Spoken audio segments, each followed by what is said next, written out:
Thank you for listening to the Rock Guitar Confidential podcast with Ryan and Scott. Today's special guest, the Predator. And today's topic is In Defense of Floyd. Something that's time has come. Floyd needs defending. We're going to get to it right now. It's funny to see how my voice is getting picked up on your mic a little bit. You see it? That's interesting. Make it bleed. But you know, as we all know, if it bleeds, we can kill it. Oh, yeah. I got to tell you about how I know how to fix Star Wars. Hey, how? Okay. So, Mandalorian season 3. Are you ready? All right. Okay. So, Mando and Baby Yoda are on the forest planet of Endor. Okay, they're like walking through the forest because they have to go to like a tea party with some Ewoks or something, so they can like learn about the power of friendship or some shit.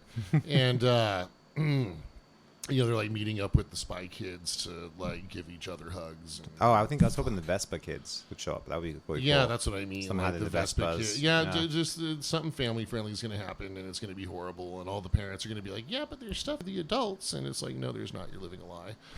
And so they come through a clearing, right?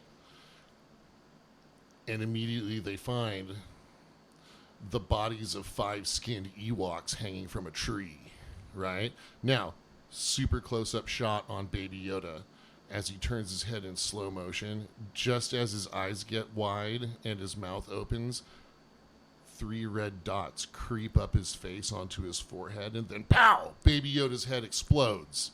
Right? Yeah. Mando wipes the Baby Yoda blood off of his helmet and turns in the direction of the projectile and fires off a shoulder rocket. Yep. Which grazes the Predator, Okay. who's caught by surprise because Mando's Beskar armor, it masks his heat signature, you know? Mm-hmm. A deadly game of cat and mouse ensues. And then, like, you totally, at that point, all merchandising options are over for Star Wars, right? Because you got rid of their most marketable thing. Hell no, I'll buy an action figure. Fuck it. Do you have any idea what every child in the world would do watching Baby Yoda's head explode? The children like me will look forward to the next episode. The children like me will be horrified and like I can't believe they killed Baby Yoda. Dude, fuck yeah, that'd be great. That is something you need to workshop and then find yourself Jon Favreau. I thought I had it. So the other night, like I'm on, there's this online multiplayer video game that I play with a friend of mine, right? And he tells me, hey, you know what? I'm not going to be able to play Hunt Showdown in December. And I'm like, dude, what? Why not? Well, because Hogwarts Legacy is coming out. I don't know what that is, that game. It's like a video game based on like Harry Potter or some shit. So I said, dude, I know how to fix Harry Potter. Okay, so just imagine, okay, Harry Potter... He's walking into a clearing. Harry Potter, Hermione, and the redhead kid. What's his name? Like Rupert Grintleballs Weasley, or something like that. Fuck, who cares? They walk into a clearing and they find 7 wizards. So they're walking through the haunted forest because they're on their way to have like a tea party with like with Hagrid. Let's bring them all together. You know with what I mean? Hagrid, right? Yeah. They're gonna go meet Hagrid, and like I guess like his artichokes didn't grow or something. The power of friendship, and then they walk into a clearing and they find and they find Dobby hanging from a tree, totally skinned. Okay, so. Harry Potter and Rupert Grintleballs, like super close up split screen on both of their heads. They turn their head as the 3 red dots creep up to their foreheads. Their heads explode. You found the secret, man. This is the secret sauce. Hermione tries to like Leviosa or some bullshit out of there, and somehow she gets away. Yeah. But then when she gets back to Hogwarts, like no one will believe her, and she's totally broken. And they assume she murdered them, and they put her on trial, right? Right. Yeah. And then somehow she falls into an abusive relationship with Malfoy. Yeah. And then it's funny. Hilarity ensues. I got to enjoy it. Like, okay, there, picture it. When Harry and Sally meet each other in college, and they have a contemptuous relationship. They don't really love each other very much. But over time, they meet as adults, and they start developing this romance, right? And then one day, Harry and Sally walk into a clearing.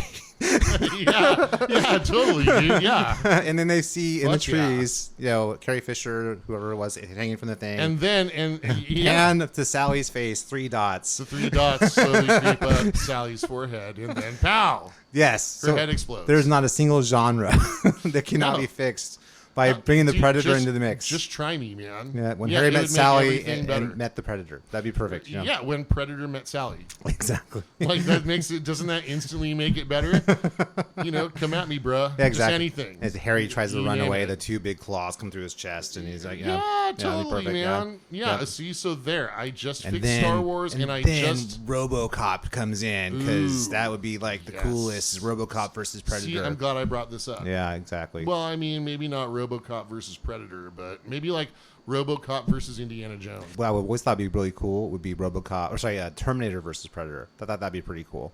I think now we're just describing like the newest Mortal Kombat game. That's true. You're right, huh? They actually do that. Yeah. So I hope that everyone's listening. This is actually the Rock Guitar Confidential podcast with Ryan and Scott. We just have been talking about some stuff that's very fascinating. I'm sure to everybody. It's Rock Guitar Confidential with Scott, Ryan, and Predator. Exactly. Right now, there's 3 dots on Ryan's forehead. I probably should point this out. I don't know where that's coming from, but yeah.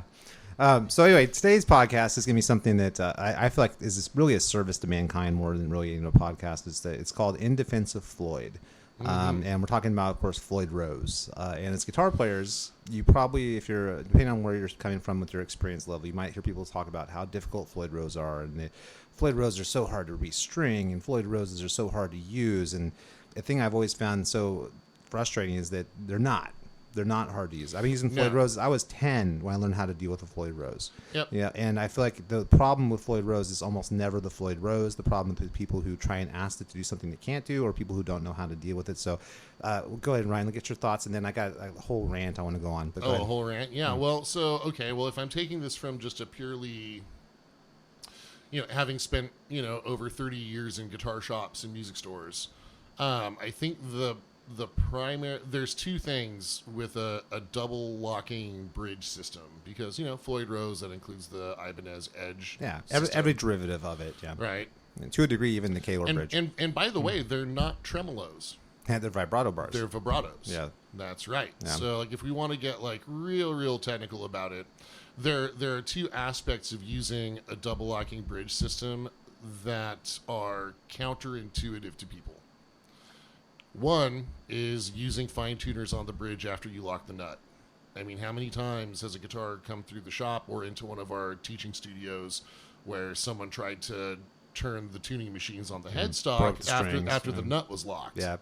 Right? So there is that part. So an unwillingness to learn on the part of the owner. Fear of change. Yep. The other issue is that, a lot, not all, but a lot of those double locking bridge systems float. Yeah. Which means you can not only, push the strings flat, you can also pull them sharp. Yeah, so that's kind of what I wanted to get into is let's talk about some general rules that everyone needs to follow when you're using a Floyd Rose. So I'm going to do this because for whatever reason, the guitar manufacturers seem to have no willingness or ability to explain to people how to use Floyd Roses. So there's a couple of things you want to think about. Number 1, when you put your strings on, you either want to block your bridge so it doesn't go down, or you want to change the strings one at a time. Yep. Okay. Second rule, use the same string gauge as you had on it before. Once that bridge is set up for that certain amount of tension, especially if it's a floating bridge, it's going to need the same string gauge. So if you have a 9-gauge set, use a 9-gauge set when you change it. If you have a 10-gauge set, use a 10-gauge set because your spring tension is set for that particular string type. If you had 9s and you say, you know what, I'm going to put 13s on this thing, well, don't be shocked when the bridge is facing straight up towards the ceiling because you put a lot more tension on that bridge. So keep the exact same string gauge as you go. That's really important that you do that. So you either block the bridge or change them one at a time. Make sure the string tension is the same. Next thing, you cannot go jimmying around with your tunings. You can't say, I'm going to put it in D standard now. I'm going to put it in drop D. I'm going to put it in drop C, or I'm going to step down. You can't do those things. You've got to keep the same string, the same tuning on that string as you had before. Learn to play in standard pitch, please. Yeah. Or at least pick a pitch and stick with it. That's, if you want to do down, you want to do a half step down, it's fine. Just make sure you stay consistent with it. As soon as, basically the whole issue with a floating bridge is you have to recognize is that the springs on the back are holding it at a certain tension. If you start jimmying around with either the tuning or the string gauge, you're going to have issues. So stick with one string gauge, stick with one tuning. it'll work perfectly. That's what it's designed to do. It's going to stay. If you Jimmy Bain around with the string Exactly. well, then you'd be a bass player. Yes, that's true. And who also passed away tragically. Unfortunately. But what I would say, though, is you've got to make sure you follow those rules. So if you're going to change the strings, make sure you have the same string gauge, block the bridge, or change them one at a time, and then make sure you're using the same consistent tuning each time. As long as you do that, you should be good. Now, the second thing is once your strings are on, assuming your bridge is set up for that tension, make sure to stretch your strings thoroughly.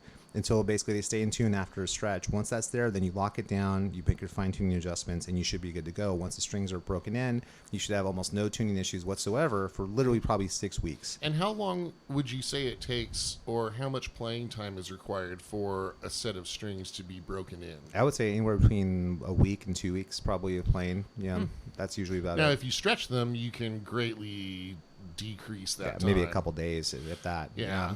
I think that's huge. But once you do that, the Floyd Rose works exactly the way it's supposed to work. The only time I've ever heard someone have issues with the Floyd Rose is when they say, "Oh, I don't understand it, man. I put this in drop D, and all of a sudden the bridge got all weird." It's like, well, yeah, it's a floating bridge. You can't do that. Right. You know, it's like wondering why your dune buggy can't do the Indy 500. It's like that's not that tool for that job. Right. You know what I mean? And hey, can I just throw in there, if you're playing guitar, 4 to 7 hours a day, your strings won't take 2 weeks to break. No, it won't. Take a day. It'll take like a day. Yeah, exactly. Yeah. And we both play guitar 8 hours a day anyway. So. Right. But it's one of those things that I look at that and I think that's insane to me that people think it's difficult. And it is not more time to change the strings on the Floyd Rose. It's not. It's not. It's literally a myth that people say that. I think I know what part of the issue is. What is part of the issue? So when even if you do change one string at a time, there's going to be differences in tension with new strings versus old strings, right? Yeah, that's true. Your old strings, hopefully you've been totally shredding, ripping on your guitar, bending a lot, using your vibrato system, right? Even when there's the change in tension, then you still have to balance that bridge a little bit. Sometimes, yeah. So, if one string is too sharp, then instead of tuning that string flat, you need to go find another string that's flat and tune it sharp. So that's counterintuitive to people, right? If my high E string is sharp, maybe I should check my low E string and see where it is. Yes, because it's kind of balancing itself out as you're doing it. Right, Yeah. And then as I increase the tension on my low E string, it. Yeah, but the goal is it's not going to be perfect by doing one string at a time. It's better to block it. But if a lot of people don't have blocks or don't want to block it, even if you block it, it's still not going to be at zero when no, you take but the block away. It's way better than someone who just takes all the strings off. Oh, the it bridge is. falls into the body, and now the spring tension's completely been taken away. You put it back, it's not going to come back the same. Agreed. So you want to try and minimize the amount of variety that the springs have to experience. Yep. But that's really important, and that's if you have a floating bridge. Now, I got to tell you, I don't have a whole lot of patience for non-floating bridges because what I want a Floyd Rose to do is I want it to give me true vibrato across whether I'm playing a chord or I'm being able to bend up or down in pitch. Yep. I really want to have all that flexibility of that. And then also, one thing that's great about a Floyd Rose locking system is, if you want to stay in tune, which is kind of important to me. I like staying in tune. Yeah, that helps, I think I'm kind of a fan of that. That really, it works beautifully. So the Floyd Rose works perfectly for what it's designed to do. Right. It's just if you're asking to do something that's not going to do, you're going to have problems, and that's usually an on-you thing. Now, the guitars that have Floyds that are down only are a little simpler because you don't have any of the float to deal with, so you can go ahead and just change your strings. And right, but if you have that bridge totally slammed down on the top, though, it's going to be a lot harder to use that system. So. And you don't have the option of pulling notes up, whether you're even doing a vibrato on a chord or something, so you kind of lose something by doing that. And there's the detuner thing. I guess if someone wanted to use a detuner, that's cool. I have one. I have an EVH with a detuner, and it's cool. I really do miss the floating, though. Yep, I own a D-Tuna. It's in the original packaging around here somewhere. Well, it's a really good idea, but I always think if my guitar is not floating, that kind of doesn't do me a whole lot good. Well, and if the string, still string tension is what it is. How right on the nuggets is that going to be anyway? It's pretty good. I gotta tell you, it's pretty good. Yeah? It's not perfect, but it's pretty. Yeah, for live playing, it's way good enough for live playing. Yeah, it's enough if you're gonna do Unchained. Yeah, and then you can just pop it back in and do a quick fine-tune song. You know what I mean? It's gonna be fine. So I look at that and I think I don't know why manufacturers are so terrible about letting people know how that works. It's amazing to me that the stuff that we just talked about is stuff that you need to know when you have a guitar with a Floyd Rose. Yeah, totally. I think the beginner to intermediate player, I think their ear isn't good enough. Well, that's what tuners are for.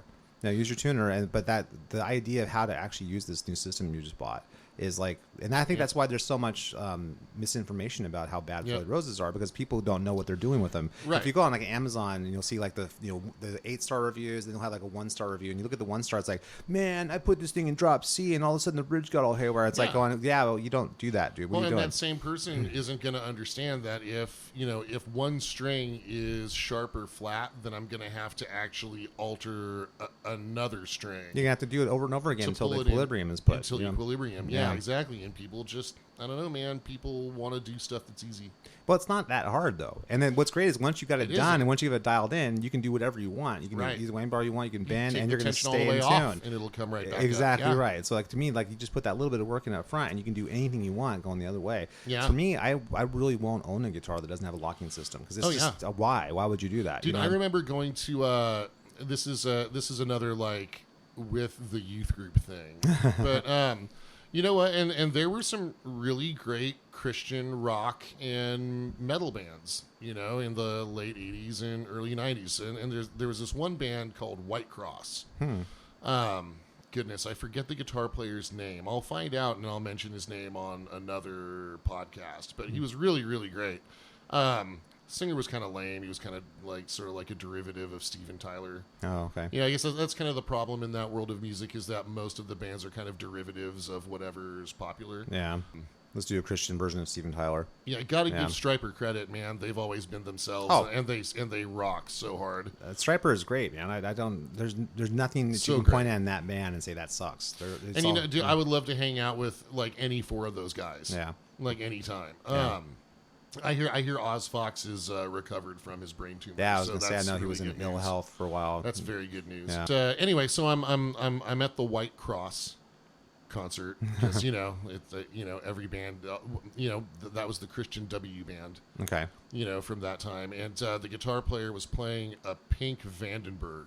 Nice. And I remember in the middle of his solo, he lifted the guitar up sideways so you could see, the top, right? Mm-hmm. And he just completely dumped the bar until the strings were totally slack. Yeah.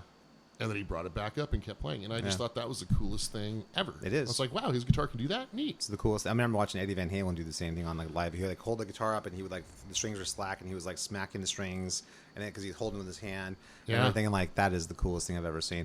To me, the when I have a guitar handed to me that I'm supposed to do something with that doesn't have a tremolo arm, I look at that and I think well, it's only half a guitar, really.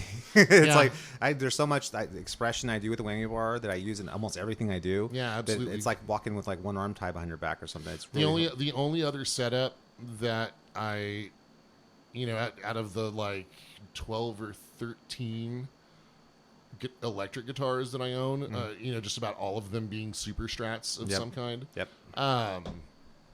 My Brian Moore C55, it's got Spritzel locking tuners, a well-cut nut, and the high-end Wilkinson 2-post fulcrum trem on it. And when I say locking system, that's what I mean. Not necessarily just a Floyd Rose, but expands things. On my VGAs, I have locking tuners and a Teflon nut with a 0 fret and a 2-post ball bearing mounted bridge. Which it's not a Floyd, but that thing stays in tune every bit as good as a Floyd. It's to me that's on the 7-string. That's on the 7. That's right. And then on my other 2 are all the Floyd Rose guitars. Yeah. But I mean, to me, the Floyd is the best in terms of playability and what you can do with it, and it's the most stable tuning wise. But having something with a good set of locking tuners with a 2-post bridge is almost every bit as functionally the same as a Floyd Rose, and it stays in tune. Any guitar, if I see someone with the standard, I want a 54 Fenders a reissue.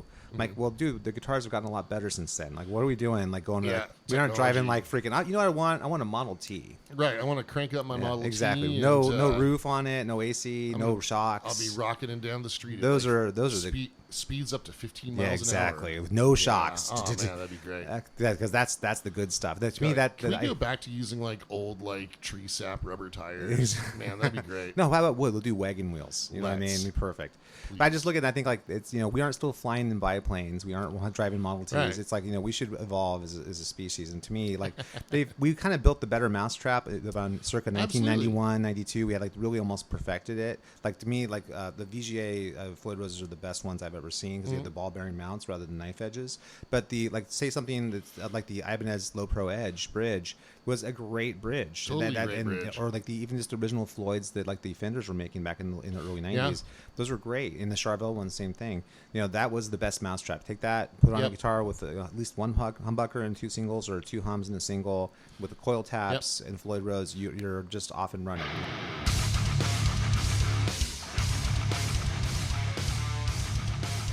Thanks for listening to the Rock Guitar Confidential podcast with Scott and Ryan. Please make sure to like and subscribe.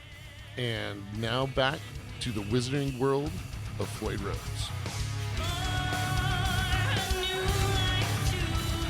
So now, now within this conversation, let's talk about why you should invest in a guitar that has either an original Floyd or a Floyd Rose 1000 on it versus like the Floyd Rose Special or any other number of licensed Floyd Rose bridges, or why those are even licensed. Well, I think that any Floyd Rose is better than not a Floyd Rose. Generally speaking, I'd rather have, other than the very cheapest. If you buy a $300 guitar with a Floyd Rose, I remember the Ibanez Low TRS. Yeah. I'd rather just have a lot of. That being said, the Edge and Low Pro Edge ones that used to be on the Japanese-made Ibanez's. Oh yeah, because were awesome. Those were they great. still. I mean, there's like 2 of them in this room right now. I don't know why the hell they stopped making those bridges, because they were incredible. They got their version of it, you know what I mean? But yeah, there it is. But like the stuff that the USA made Charvels have, like the real Floyds, the USA Floyd Rose Fenders have those. Some of the Kramers that were actually made in the United States were they had like an exclusive deal with Floyd Rose back in the day. Kramer was the first company that you could actually get a real Floyd Rose double locking bridge system as a part for of the the longest guitar. time. Yeah, as part of the guitar. But like before that, you just had to retrofit your existing guitar. Yeah, which is there's something to that too. Eddie Van Halen started the whole idea of like, hey, why don't you go and mod out your guitar and make it custom, with your own bridge and your own everything. But yeah, I mean, I think generally speaking, as long as it's a guitar, let's say north of $500 with a Floyd, you're going to probably be in okay shape, no matter what you got. I'd say you want to be on the I'm going to go guitar snob here. Say like $800. But I'm just trying to be like more practical for more people, I'm not. So. But yeah, I mean, ideally with guitar, save up your money a little longer. I agree with that. You get what you pay for largely when it comes to music equipment. So if you want a really nice Floyd, you're going to have to shell out some extra cash for it. And to me, like if you spend $1,200, $1,500 on a guitar, it should be great. Everything should be right on the money. You know what I mean? You shouldn't have to do anything. $700, $800, you're kind of going to be trading something. You're probably going to lose some pickups. You probably won't have the best hardware. Here's where I think it makes the difference, right? So I bought a guitar that was an import for about that money. Typically I'm a guitar snob. It's got to come from the U.S. or it's got to come from Japan. I would throw Mexico into that, man. I got to tell you, I have 2 Mexican-made, I have an EVH and a Charvel, both from Mexico, and I think those guys are actually pretty great guitars for the money. I really, really dig them. Well, I didn't want to rat out the manufacturer of the guitar that I'm about to talk about. Okay.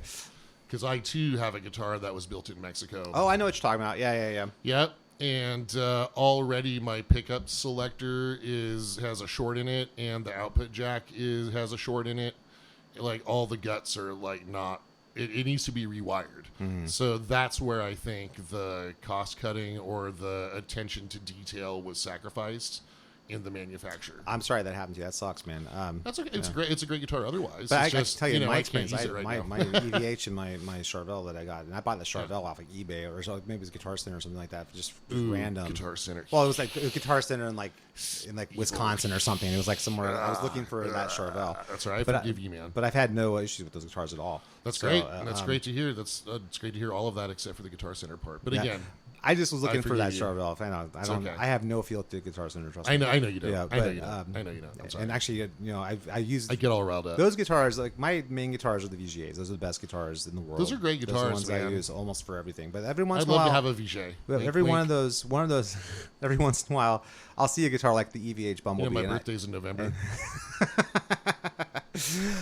A week after Halloween. It's also right before Christmas. That's so perfect that your birthday is close to Halloween. I would love to have a VJ. Anyway. But I saw the Bumblebee, and I was like going, that guitar is the coolest thing ever. And even if I just put it on my wall, I just want to have it. You know what I mean? You're like, this is the guitar that got buried with Dimebag. Yeah, exactly. Well, but it's the guitar on Van Halen too. You know what I mean? That's the one. And then I saw the Charvel That the one I have, and I did some recording with us on that too. It's got the the white with the black pick guard. Yeah, it's that like guitar is sick. Total Jakey Lee, and it's got the Love green it. pickups, kind of a little bit of that Steve Vai, the green meanie thing happening, Yeah, and with love the quarter song maple. I was like, to me, it makes me feel happy looking at it, just because it's like this is the year 1988. Yeah, you know what I man. mean. That's what I like about the guitar. Dude, the green meanie was the predecessor to the Ibanez RG as we know it. Actually, did you know that guitar was the sister guitar to Steve Ferris from Mr. Mister's guitar? Really? I saw that on the Tone Talk podcast. They actually talked about because he had Grover Jackson on. Oh, and wow. apparently he said there was one piece of wood that made the green meanie and made the one that Steve Ferris played in all those Mr. Mister videos. That's so cool. And then it's probably also on the solo for Kiss's Creatures of the Night. I would imagine. Yeah, Such a great song. Yeah, but that's Such a amazing great to think solo. that there's a twin guitar out there that the other guy had. Steve I Ferris. love it, That was man. pretty amazing. So, but yeah, I mean, but if you look at that, all the guitar players from the '80s, and Yep. really as soon as Floyd Rose was really a thing, started playing Floyd. Yep. So there was a reason for that. If you want to push your playing further and you want to be able to do as much as you can imagine, you need a Floyd Rose. Yep. You need a Floyd Rose that is made out of a solid block of steel. Yes. You do not want a Floyd Rose that is made out of zinc oxide or some other alloy. Yeah. Or, God forbid, pot metal. All I can tell you is, how do you know? We'll look at the price tag of the guitar. Well, if it's a Floyd Rose 1000, that's their Korean made, all out of a block of steel bridge. Mm-hmm. The ones that like the high end original Floyd, those are all made in Germany. Yeah. Oh, the Schaller Floyd Rose, like what comes on the Washburn N4, the Nuno Betancourt model. Those are good bridges too. I used to have one of those on my Kramer. I had a Kramer guitar that had a gold Schaller Floyd Rose. Nice. I like those. Those are good too. That was cool. Yeah, it was Because cool. again, made out of steel. If it's made of steel, then you're good. Gold plated. Yeah, it was pretty cool. But yeah, that one was pretty sick too. I don't know. It's weird. I feel like a lot of the dislike of the Floyd Rose is because so many people associated that to the '80s, like when the grunge apocalypse happened. Grunge apocalypse. It was just like okay, anything to do with the '80s isn't cool anymore. We're gonna go back to the grunge apocalypse thing. But that was Yes. like why that kind of fell out of favor. And you'll notice once metal became like a thing again, like Yep. in the early 2000s, like everyone went back to playing Floyd Roses. There's a reason for that. Well, because it's a tool. You have to have the right tool for the job. Yep, exactly. Right? Like a Bigsby isn't going to cut it. No, they've created the perfect bridge. It's called the Floyd Rose. That's You know right. what I mean, and the idea that why would you use something inferior? I'm going to put an honorable mention in for Kaler. You know what's funny is that you and I met Gary Ham show. We years did, and ago. he was very nice. Yeah, he was very nice, and he was very funny because I talked to him about the Floyd upgrades thing. He had some funny things to say about that. The Kaler Spider, like their version of the double locking. Yeah. That came on the old Fender HM series. Yeah. Fender just released the HM series again, and you know what? It's got the zinc oxide Floyd on it. Well, I feel bad in a way for Gary Kaler because like he was the Betamax to the Floyd Rose's VHS. You know what I mean? It was kind of like he ended up being. And it's not like there's anything wrong with his bridge. It's just I think he's gonna get now that we're into the multi-scale guitar era. You really can't put there's not a multi-scale Floyd trend. Well, they have Evertune bridges now, and there's like all these different kinds of companies that are doing all I don't these. like the idea No. of Evertune at all. No. Plus, an Evertune's not a vibrato. No, I know, but It's that's an anti-vibrato. but that's going to be coming. That's going to happen because people want to use both, and a lot of manufacturers are not interested in doing paying for the machinery it's going to take to make a 7 and 8 string multi-scale bridge that's a trem. Yeah, so you just put a Kaler on it. Man, I bet if he wants to get into that market for sure, He already is. Yeah, that's why I mentioned it. Yeah, Yeah. If you look, they've got, because all you have to do is just fan the saddles out, and then the cam is still in the same angle. Mm-hmm. So they build them that way. So that's one. So I think that's kind of cool that maybe Gary Kaler can take advantage. I of hope that. so. I mean, one thing I would say though is I feel like already that sort of multi-scale 8, 9 string guitar thing is already kind of fading. I don't think that's quite as popular as it was like 3, 4, or 5 years ago. I will say that when I buy another bass guitar, it's going to be a multi-scale 5-string. Interesting. Very Yep. cool. And now, if you guys wonder what multi-scale basically means, it means it's not all one scale. So when you have, say, a 7 or 7 string guitar or 8 string guitar or 5 bass, certain tension should be on different strings, and with the multi-scale, it allows you to have different tension across the neck. So your low B string might have a longer tension than something like the high G string on a 5-string bass, or if you're playing like electric guitar, like your low B string is going to have a longer tension than like on my 7-string VGA. I think it's a 26.5 scale, on that. Nice. But that's all one scale. But if you wanted to do a multi-scale, you could actually have it play better. Where like the high tension on the like the E, G, and B strings is going to be like a 25.5. Yeah. And on the low B, you have like So a 26 basically, or 27. if the string is longer, then it's going to feel tighter when you tune it up. Yeah.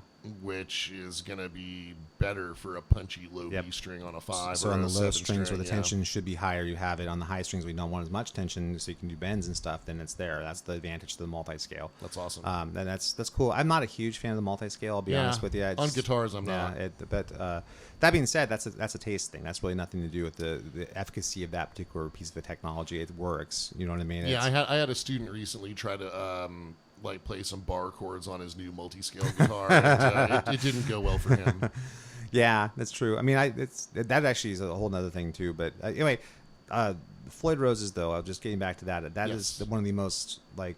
I just think it's misunderstood more than anything else. I think so too. I don't think it's misunderstood, and I think the market, like, because of in its inception, like after Kramer went under. Mm-hmm.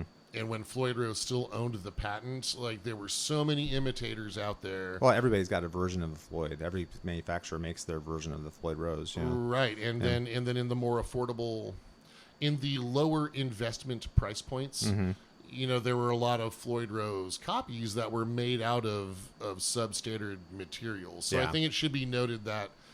The Floyd Rose, it is a precision piece of gear. Yeah. The knife edges, or, if you're lucky enough to own a Viget, you get the 0-point system, right? Yeah, I mean, there's some it's ball bearing mounted. Ball bearing, yeah. I mean, there's some precision and engineering, and there's some quality necessary for it to do what it's supposed to do. And if you're getting some zinc alloy, material or pot metal, then that's going to wear. Also, right? the lack of mass is going to reduce your tone. It's like you need that steel and that mass in there. That's why the Floyd upgrades thing has become popular, because you're adding mass, which is going to add a little bit more sustain. And also FU tone, which is a great company. I've actually used some of their stuff, especially like the noise of springs in my guitars. I use those in all my guitars. But like add like a titanium or brass block to this a little bit bigger, and that's going to add a little bit more mass. So if you have a cheap Floyd Rose, obviously there's another big disadvantage to the cheap Floyd Rose is you really can't upgrade it because that metal can't handle the tension of like the Floyd upgrade. You really have to replace the entire bridge. Yeah, well, again, if it's a milled steel bridge, then your saddles are going to crack. There's a lot, there's all the pressure of the saddle blocking. It's basically, look, kids, here's a Floyd Rose on your guitar. You know what I mean? Right, and that's tough. And that's a bad introduction for people. Like they're getting the worst. Right. So how many people had the threads get stripped in their zinc alloy trem? I mean, the one upside I would say is it does function as long as it does function. Much like a Floyd Rose, and at least gets you used to how you're supposed to deal with a Floyd Rose, like how you're supposed to deal with the string changes and dealing with tension changes and stuff, and managing the string and the claw tension. If you get that down, own that at least as a trainer guitar for you. Yeah, totally. So when you get your new one, so I would still rather have someone do that than have a guitar without it. I definitely. Sometimes I think I take for granted the fact that I've worked in a guitar shop almost forever, and so how many I got so much practice on doing that. Dude, I've been dealing with Floyd Rose since I was literally 10 years old. Yeah, so exactly. it's like my first guitar was not a Floyd Rose, but my second guitar, which came like a few months later, was like a Floyd Rose. Of course, it was a Floyd Rose. I wanted that Floyd Rose. I was gonna go nuts on my whammy bar. Dude, I remember like leafing through the Sears catalog and just like thinking anything that had fine tuners looked so cool. Oh yeah. I mean, well, you see the Van Halen, and I remember for some reason Richie Sambora had a really cool Kramer back in the day. Yeah, the Jersey Star. Yeah, that was really cool. And then I remember Mark Kindle from Great White had a really cool Kramer as well. And I remember that's why I like Kramer so much. With Eddie and Richie Sambora, all my favorite guitar players played Kramers. Oh man, back Mark in the Kendall. day. I'll never forget. Whenever you mention Mark Kendall, I think back to the time when, and I don't know how I feel about like telling the general public this, but let's not indict yourself on anything here, Ryan. No, I'm just going to ask for everyone's forgiveness up front.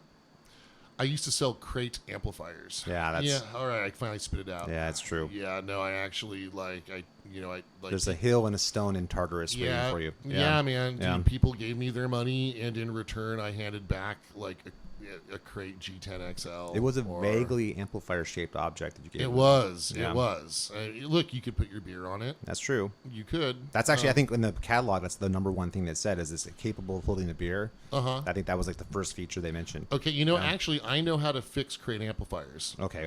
All right, so What you these do is you two- bring it to a clearing. So these two guys, so these two guys are loading into a club to play a gig, right? And then they and they look over to the side in the alley and they find 3 stripped speaker cones hanging from the roof of the other building. As they turn the Crate amplifier to the side, these 3 red dots slowly move up to the faceplate and pow! The amplifier explodes. Yeah. But the joke was on the Predator because it was already from hell. It just went backward. And then the 2 guys were like, "Thanks, Predator." I know, man. You just did a all And solid. they just, totally, man. The Predator Just gave him a did fist just bump solid. and said, Yeah, all right, man, thank you. got it. Yeah. So I remember going to the Crate Amplifiers website for some reason. Now, this must have been in, the late 90s, so like the dawn of the internet, right? And I noticed Mark Kendall was, he was an endorsee of Crate. And of course, after all the propaganda about like special features of a Crate amplifier, it has speakers. It's made of real. Makes your guitar louder than if it wasn't in this amplifier. Right? Or the cabinet's made of real wood-like materials. Yes. And, all that stuff. And then I see the link for the www.markkendall.com or something. I don't know if that's really what it was. Like definitely like the official Mark Kendall. Nobody website. out there type in that URL. Yeah. But yeah, so I clicked on it, and it was an adult website. Huh. So the people at Crate apparently didn't check to vet. They decided not to vet whether or not that URL was still current. That's so funny. Either that, or maybe Mark Kendall had a side hustle. That's true. He probably Who was. knows? You look at like, isn't that the guy from Great White? I can't believe it. Yeah, right. Yeah. Boy, it sure gives new meaning to the name Great White. That's true. Maybe that was anyway. Maybe mediocre white is more accurate. I don't know.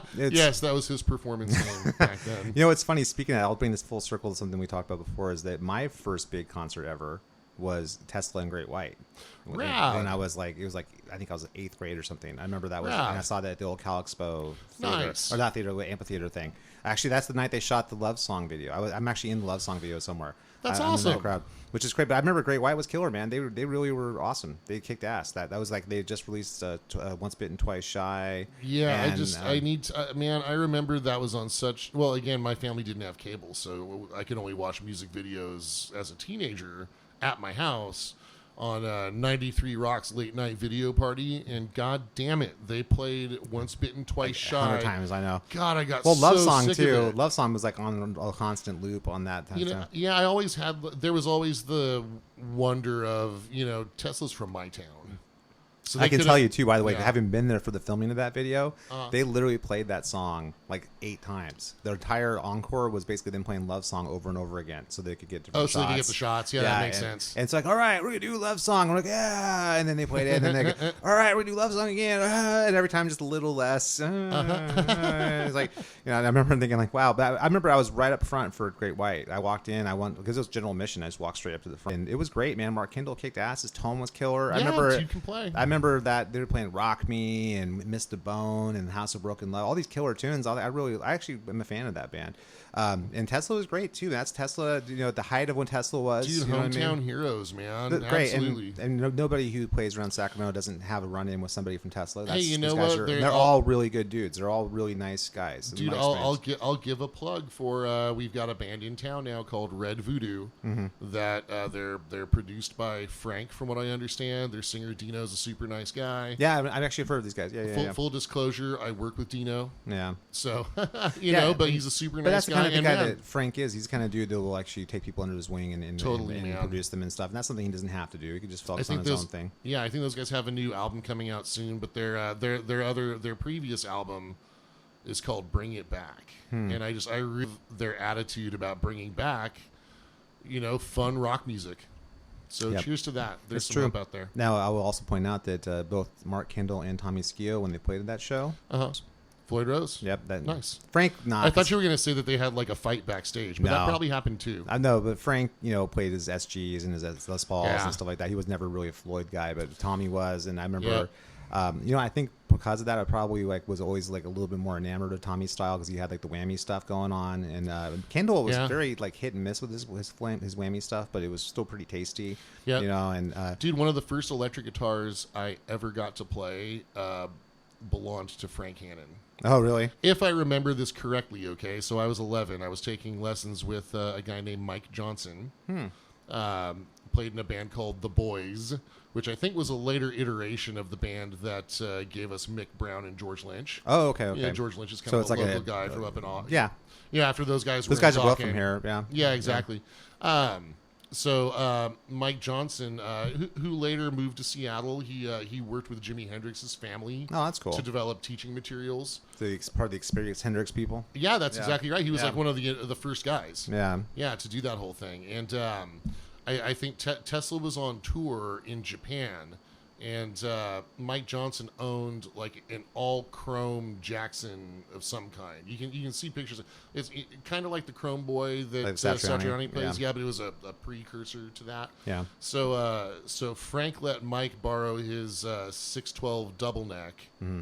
The SG double the 1275, neck. Right? Yeah, exactly. And then in return, Mike Johnson let him borrow the Chrome Jackson because Frank wanted to go out on stage with that guitar wearing an Ultraman mask. Oh, really? Yeah. So, Mike Johnson let me play that guitar for just a little bit. That's pretty cool. And that's one of the first times I ever played any electric guitar. It was just so cool, man. Yeah. Especially knowing I was going to say the pedigree, but where that had come from at that time. Well, yeah, totally, dude. And you know what? That's what I've really loved about growing up in a musical community. Mm-hmm. I can only speak to this one here in Sacramento, but definitely the older guys have always lifted up the younger guys and passed that on. Yeah, for sure. Absolutely. That's totally. And then that across the board, I know that Brian's done a lot of work for local bands as well. Yeah, Brian's great. Yeah, and so those guys have really done a lot of good. I mean, Frank is the most generous, nice dude. There's totally, not any kind of errors with him. Look what I've done. Pretense. Yeah, he's heavy metal hippie all the way. Totally. He is what you think he is, which is pretty cool. But that being said, Sacramento is funny. We're all over the map with our bands. We've got Deftones here. We've got Simon Says here. We've got obviously Tesla. We've got Cake. It's not really. There's not really a Sacramento sound. It's kind of all over the place. You know what I mean? Yeah, I definitely. We'll talk about underrated music scenes over the years. There's a lot of musical talent in Sacramento. That's for sure. And certainly, there's. I've had Emerald students, City, man. Hell yeah, man. Yeah. Dude, totally. Steel Breeze. Yeah. I'm trying to think. Sedona. Sedona, no doubt. Yeah, absolutely. There's a bunch of bands that they were really that was actually right around that same time we were talking about before, 90, 91, 92. Yeah, that was honestly there's a couple Bone Bag. Isn't that Eric's old band? Oh well, it's Willie Seltzer used to sing for Bone Bag, so I'm gonna give Willie a shout out. Yeah, I would even nowadays think about some of the bands like Ex Aegis. Ex Aegis, that is a great band from Sacramento. I cannot wait for their first album to drop. It's soon, any day. It's coming down. You know what I mean? It's absolutely, really man. It's really true. Everyone's got to really watch out for that. It's going to blow everyone's faces off. Dude, but in a good, pleasant way. Yeah, absolutely. Yeah. Killer musicianship. Great drums. Great singer. There's a couple of guitar solos on there. Yeah. Couple, only I think 2 or something. Yeah, I think they ran out of money or something. They just wasn't any budget for more guitar solos. So all right, that's gonna have to we're gonna cut that into 2-second segments and spread them across all the songs. Made possible with Floyd Rose double locking bridge systems. You got it. Now here's the last thing I'll say about this topic is that you guys, if you want to stay in tune and be able to do anything you want to do on the guitar, you need a Floyd Rose or a locking system of some sort. Please don't mess around with standard bridges. Or Fulcrum Tremolo bridges, don't even play with that. Unless you're playing country. And then there's really no acceptable reason to do that. So you really should be playing a Floyd Rose. There's not really enough. I concur. There's really not enough acceptance in the world to be okay with that. Yes. So if your song is about a red solo cup, you should just quit music. Exactly right. Forever. Do something else like backgammon. Exactly. Or maybe take up nuclear physics. One of those things. I don't think the audience for the red solo cup would also be adept at nuclear physics. Wow. Or addition. Maybe I just don't know much about that community. I think that's the problem here. I don't really know the affectations. Anyway, I think we've kind of lost the plot at this point. So thank you for listening to this point, everybody out there. This is the Guitar Confidential podcast with Ryan and Scott. We'll have our socials up on shortly. Hopefully our next podcast will have socials for you to go check out. And can't wait to talk to you next time. Peace.